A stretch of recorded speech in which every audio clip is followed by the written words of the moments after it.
ازيكم عاملين ايه؟ يا رب تكونوا بخير وفي احسن حال. النهارده عايزه اتكلم عن حاجتين مهمين جدا لان هم حصلوا لناس اصدقاء ليا ومقربين ليا، فانا حابه ان انا انقل لكم الموضوع علشان تخلوا بالكم كويس جدا.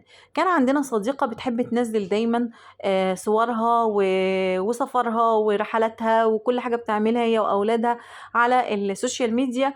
وكنا دايما بننصحها ان بلاش يبقى كل حاجه بتنزل على ال- النت، لان الناس انت ما تعرفيش مين الشخص اللي ممكن يعني يحسدك، او ان هو يحصل لك اي نوع من انواع الحسد او كده.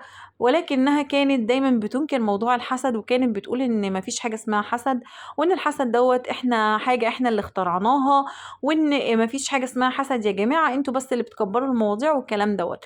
لحد ما أصيبت بعين شديدة جدا جدا جدا، تكاد تكون دمرت لها صحتها، وما بقتش عارفة السبب ايه. بدأت تروح لكل الدكاترة وتكشف على كل حاجة، كل عضو في أعضاء جسمها، لأن كل حاجة وجعاها وتعب، هي محدش قادر يوصل ايه السبب اللي بيحصل لها دوت. بيحصل لها من ايه؟ تعب شديد جدا، مش قادرة توصل لحل للي هي فيه دوت، ولا تعرف هي عندها ايه أصلا. لحد ما بدأت حد نصحها وقال لها طب شوفي راقي يرقيكي، وبدأ فعلا تتجه للاتجاه ده. قال لها انت عندك حسد قديم ومتمكن من جسدك، هو اللي عمل فيكي كده، وعمل كده برضو في العيلة بتاعتها، وبدأ ان هي يحصل لها مشاكل كتير. بدأت صديقتنا ديت انها تتجه الى الرقية الشرعية، اذكار الصباح والمساء، التحصينات، قل اعوذ برب الفلق، وعرفت فعلا ان الحسد مذكور. وطبعا احنا عارفين القصة اللي المرأة راحت لسيدنا رسول الله صلى الله عليه وسلم، ووضع مكان الطفل حجر فانشق الحجر. فالرسول اخبرنا ان في حاجه اسمها حسد، وان احنا لازم نتعوذ منه بقول اعوذ برب الفلق وقل اعوذ برب الناس اللي هي المعوذات، وان احنا نحصن نفسنا باذكار الصباح والمساء، وان احنا فعلا في حاجه اسمها حسد. اما الصديقه التانية فهي كانت دايما بتنكر ان مفيش حاجه اسمها سحر يا جماعه، وكانت بتقول السحر دوت برضو الناس هي اللي بتتكلم عنه، والناس هي اللي بتكبر المواضيع، مش كل واحد يحصل له حاجة ولا أذى يقول أنا معمول لي سحر أو معمول لي شيء.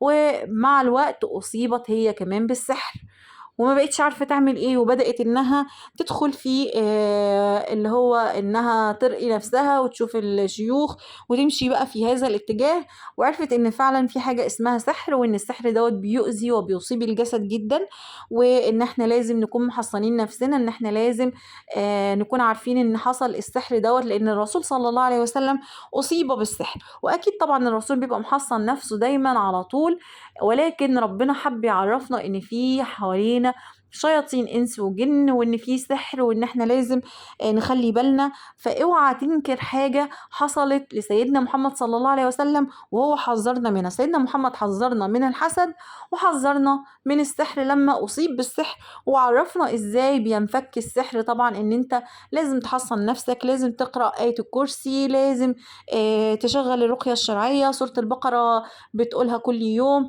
الحاجات دي. فاوعى تنكر حاجة انت عارف انها حصلت لسيدنا محمد وهو علمنا، وربنا بيكون بيعمل كده علشان يعلمنا ان الحاجات دي موجودة فعلا. حاولوا دايما تحصنوا نفسكم وتقولوا